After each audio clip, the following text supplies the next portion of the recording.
watching Eagle News International. I am Eliza Gonzalez Manglikmot. Here are today's top stories. WHO declares end of Zika emergency, but still needs action. Undeterred by Trump, Haitian migrants cross into Mexico en route to U.S. Australia's leader underscores innovation as APEC gets underway. Now for the details. The World Health Organization declared on Friday that the Zika virus and related neurological complications no longer constitute an international emergency, but said it would continue to work on the outbreak through a robust program. The WHO's Emergency Committee, which declared an international public health emergency of international concern in February, said the virus still represents a significant and an enduring public health challenge. Virus and associated complications remain a significant and an enduring public health challenge requiring intense action within WHO, but it no longer represents a public health emergency of international concern. I think that's a very appropriate measure for Brazil to take to continue an emergency, because it is an emergency in many countries. However, as I said earlier, a public health emergency of international concern has a special connotation. It's part of an international treaty called the International Health Regulations. And those regulations are made to bring the world together to identify and to work on various issues that are of global concern. Because research has now demonstrated that the Zika virus infection and microcephaly are associated, the committee felt that what is best now is a very robust technical response to the virus. We are not downgrading the importance of Zika. In fact, by placing this as a longer-term program of work, we're sending the message that Zika is here to stay, and WHO's response is here to stay in a very robust manner. We're dealing with long-term issues here. We're dealing with management of neurological complications in children and in adults. We're dealing with family planning issues. We're dealing with health system issues. We're dealing with maternal reproductive health issues. And we're dealing with a long and comprehensive research and development agenda that needs to be multi-year and has been published by WHO just last month. There are a lot of unknowns here, and it's why it's so important that we now have a multi-year research and development agenda published. Carried by mosquitoes, the Zika virus can cause the rare birth defect microcephaly and other neurological disorders in infants and adults. It has spread to more than 60 countries and territories since the current outbreak was identified last year in Brazil. There have been some 2,300 confirmed cases worldwide of babies born with microcephaly, most in Brazil, but the figure is most likely a significant underestimate. A stream of Haitian migrants crossed Mexico's southern border on Wednesday en route north towards the United States in search of the American dream. According to reports, 34 Haitians crossed into the Mexican state of Chiapas, joining thousands who are already in the country. Upon arrival, they are registered with Mexican immigration officials and given a 20-day free movement visa, which many use to travel towards Mexico's northern border with the United States. Manuel said he decided to travel overland through Mexico to the United States as there is nothing for him in Haiti. The situation in Haiti has been difficult since the earthquake. There is a lack of control in the country. The flow of migrants from Haiti comes as President-elect Donald Trump vows to deport some 3 million undocumented migrants from the United States. Still, that has not deterred many searching for a better life. We were stopped. Everyone here has a heart. We have a heart that is beating very strong. He, Trump, says he's going to deport everyone, 3 million migrants. As migrants, we feel this, that these are just words. This year, the U.S. ended special protections for Haitian asylum seekers that dated to Haiti's devastating 2010 earthquake. That means these Haitians are much more likely to be deported home if they cross the border. William Metellus runs an Afro-Mexican activist group, said migrants should have a plan B and consider Mexico as a home. Their objective is to reach the United States, but there are deportations. I tell them there needs to be a plan B. They can't spend all their lives in shelters. Mexico is a country which in reality has opportunities. Mexico says more than 4,000 Haitians have entered the country this year, and some 11,000 Africans also seeking passage north to the United States. Speaking of the Asia-Pacific Economic Cooperation Summit Friday, Australian Prime Minister Malcolm Turnbull championed realism and pragmatic responses amid global sourness relating to global trade and technological displacement. Leaders of the Pacific Rim nations gathered in Peru on Friday, looking to China to salvage hopes for regional trade as prospects of a Donald Trump presidency in the United States sounded a possible death knell at the Trans-Pacific Partnership, TPP, Free Trade Pact. Discussions between the 21 members of the Asia-Pacific Economic Cooperation, or APEC, summit were dominated by fears of rising anti-globalization sentiment in the West, with increasing signs that countries are looking to China to take up the slack in leading global trade. U.S. President Barack Obama, Chinese President Xi Jinping, and Russian President Vladimir Putin are due to attend the summit that brings together leaders whose economies represent 57% of global gross domestic product. While speaking at a conference on innovation, Australian Prime Minister Malcolm Turnbull acknowledged the turbulence caused by living during a time of change.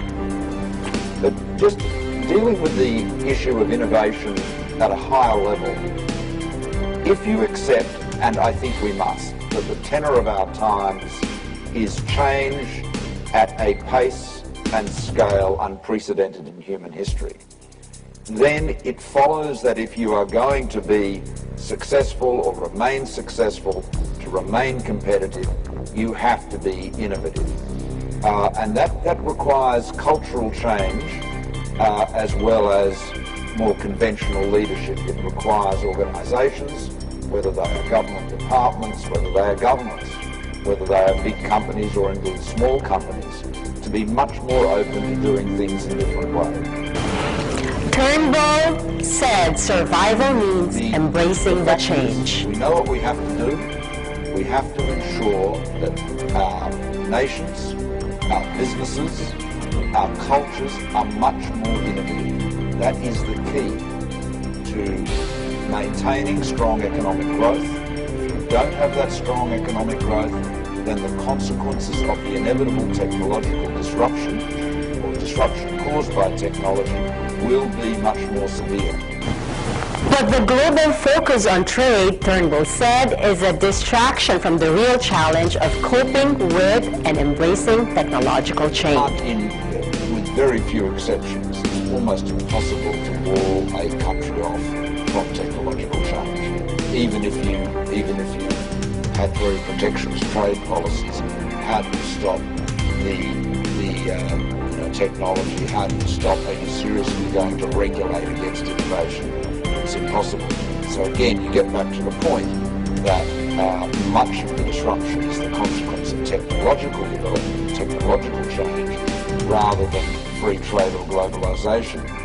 China's Xi is expected to sell an alternate vision for regional trade by promoting the Beijing-backed Regional Comprehensive Economic Partnership, or the RCEP, which, as it stands, excludes the Americas. Summit host Peru, one of the world's most open economies, has already said it would like to join the Beijing-backed trade pact. Others, like Japan, have expressed interest in moving forward with some sort of regional trade pact without the United States, Peruvian Vice President Mercedes Arauz said. Australia's Trade Minister Steve Kiobo said he hoped negotiation on TPP would continue, but in the meantime, believed the Chinese-led agreement presented a big opportunity. When Eagle News International returns, we will bring you stories from home. Undocumented students seek legal advice after Trump election, despite LA's sanctuary status. First blizzard of the United States season moves into Upper Midwest. And Trump agrees to pay $25 million to settle Trump University lawsuits. All these and more when we come back.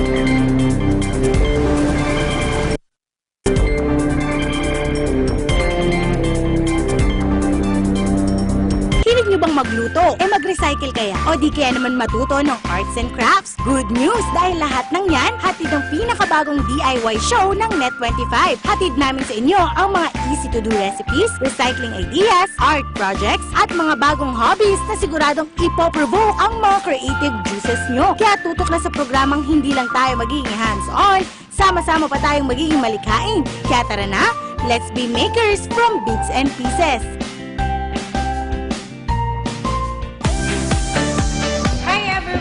I'm Jen. I'm Nicole. I'm Rowan. And I'm CJ. Learning is an adventure. So join us as we discover cool, fun, and informative stuff every Sunday on Tribe.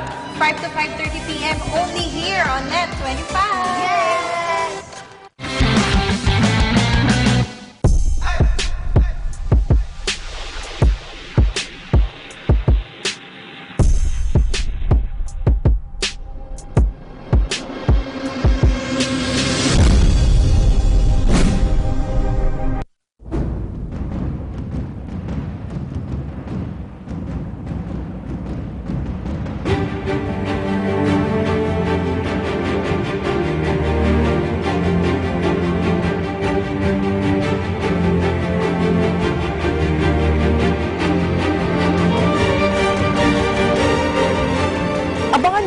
Ang iba't ibang episodes ng 4th season ng Klima ng Pagbabago kung saan dadayo tayo sa mga komunidad na nakaranas na ng mga suliranin sa pagbabago ng klima, ngunit nagpapakita ng mga solusyon at kung saan ito ay kanila nang napapakinabangan.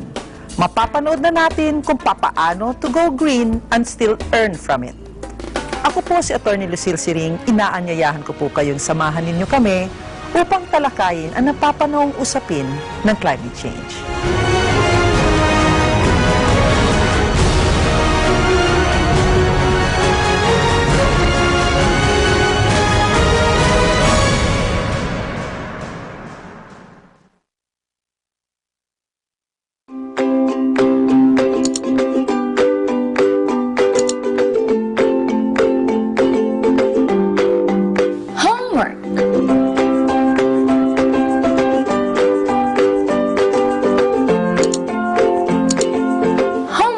Is an activity or task given by teachers to help students master a lesson. Homework also means a Net25 Kids show featuring Ate Sally and different kids. Review.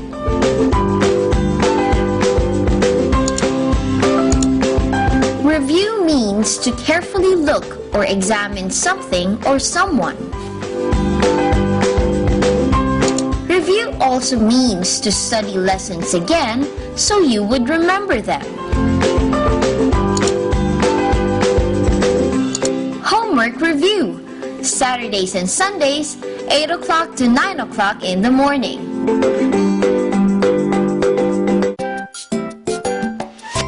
Aguila Provincia, Lunes hanggang Biyernes, alas 11:30 ng umaga hanggang alas 12 ng tanghali.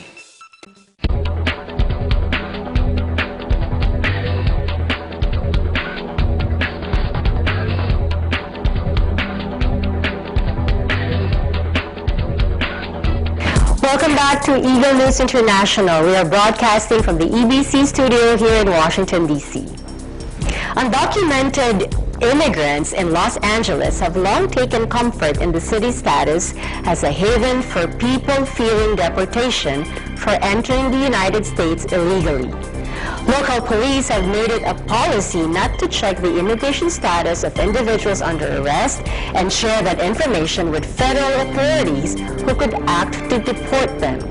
But with the election of Donald Trump, who pledged during his campaign to deport all of the country's 11 million undocumented immigrants and threatened to withhold federal funds from sanctuary cities, some immigrants in the United States illegally have begun seeking legal advice. One place they've been turning is the free immigration workshops held by Loyola Immigrant Justice Clinic. The community-based organization's co-director Marisa Montes said she's seen attendance at the clinics, some of which are held on college campuses, ballooned since Trump was elected. The election has drummed up a lot of fear. I think we've come to the point as a community that we are now become revitalized in the sense, like, even me as an advocate, like, I'm ready to fight. But also it's really motivated the community to come out and educate themselves as to what forms of relief is available to them. That's why we have so many people coming to us now, people who were afraid to even come forward for a consultation. They're also educating themselves as it comes to their rights and coming together to determine, hey, worst case scenario, if I do get removed from the United States, what's going to happen with my property, what's going to happen with my family, what's going to happen with my children. So we're getting ready. Liliana Guyton, a Mexican citizen who does not have papers in the U.S., said she had been advised not to immediately file personal information with the Immigration Service. I did speak to one of the lawyers on the side. I asked her what I should do regarding the application process, and like they had mentioned, I should hold off on giving any kind of information, personal information of myself. So what I'm going to do is meet with them on a one-on-one basis, see what they can do for me, and then take it from there. So meet with the lawyers first. Montes said she can understand the uncertainty among undocumented immigrants about what happens next, but that immigration law can take a long time to change. The work that I do. So things like my clients, my family, my culture, you know, a lot of them have come forward and said, like, now the government, we filed, you know, the government has my information, what can they do about it? Is this going to have an impact on my immigration case? You know, if the event that they have a criminal conviction, am I going to get deported right away? It's a lot of uncertainty and fear that I'm sensing, and we're here to remind them, like, yes, you know, Trump can say all these things and what he wants to do, and unfortunately the people that he's appointed on his transition team are people who are very much bark and bite.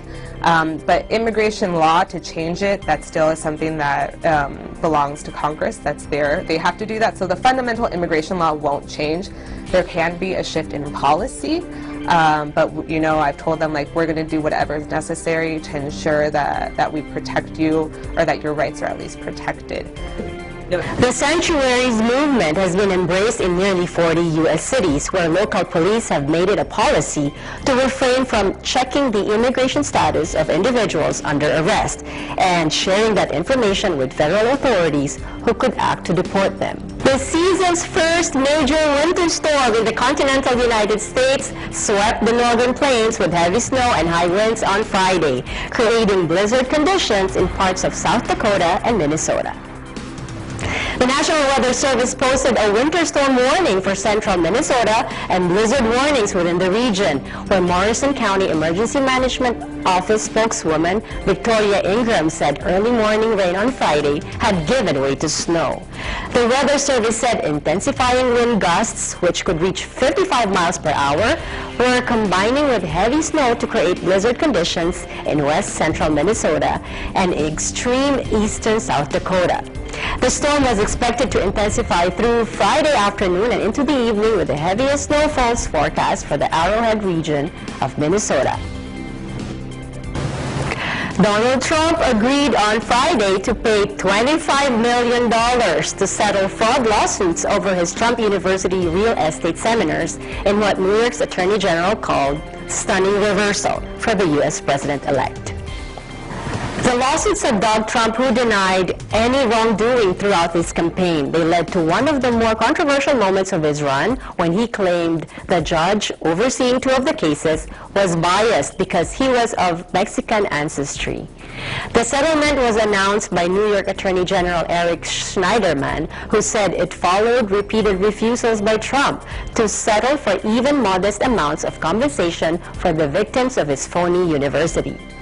Lawyers for Trump had argued against students who claimed they were lured by false promises into paying up to $35,000 to learn Trump's real estate investing secrets from his hand-picked instructors. 3 lawsuits relating to Trump University will be covered by the deal: 2 class action suits in California and a New York case brought by Schneiderman. The agreement must still be approved by U.S. District Judge Gonzalo Curiel in San Diego. Trump will not admit any wrongdoing under the agreement. His attorney, Daniel Petrocelli, acknowledged Trump had previously vowed to fight the case. Trump, he's a fighter, as we all know, and that's why so many people have been drawn to him, and so many people voted him into office.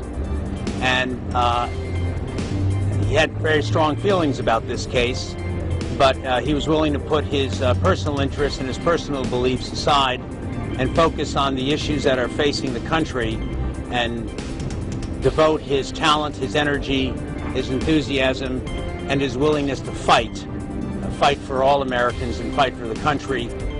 And no small part of that was to put aside this issue, get it behind him, and move forward. Attorneys for the students praised the deal. As you all know, Mr. Trump sat for depositions on 3 different occasions. His statements are part of the record, and I think that the class members are satisfied by what is already part of the record, and we're very hopeful that they'll be pleased with what will be, for many of them, thousands and thousands of dollars that they'll be receiving. And if I could, what is so extraordinary, what is so extraordinary about this recovery is that oftentimes in class actions you just get pennies on the dollar. Here we are providing over 50% up to full recovery for each of the class members, which was really enabled by the fact that the plaintiffs' counsel here have decided to do this all pro bono, so for the public good. Eagle News International, Washington, D.C. will be right back. Coming up, Carlsen and Karjakin remain even after 6th draw at World Chess Championship. Elena of Avalor, Disney's first Latina princess, makes her debut at California's Disneyland.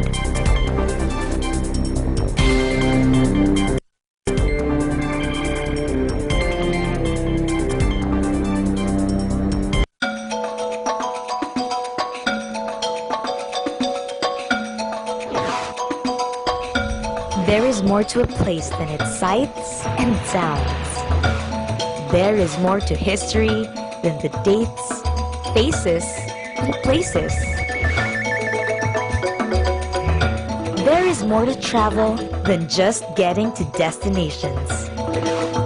Landmarks. Landmarks puts traveling on a different level. A great way to see things in a new perspective. Join us as every episode of Landmarks takes viewers on an enriching discovery of what makes the Philippines and the Filipino people rich and colorful.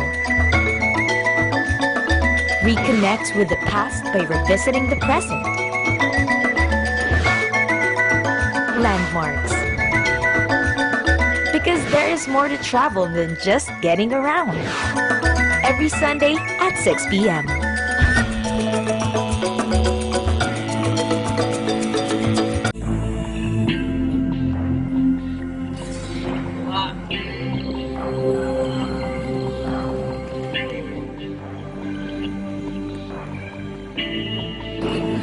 Target mo kung saan mo papapagsakin ang bola. Control ng pagpano.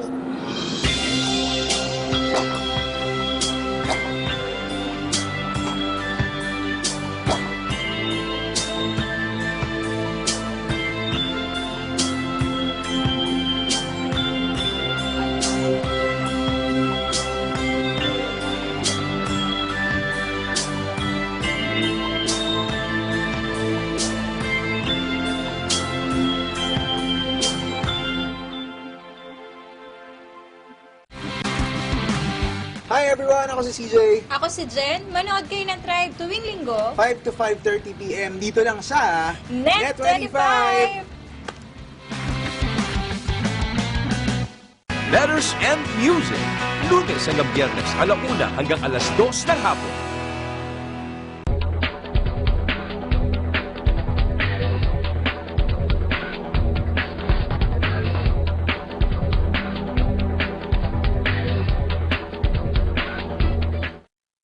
Welcome back to Eagle News International. We are broadcasting from the Washington, D.C. studio.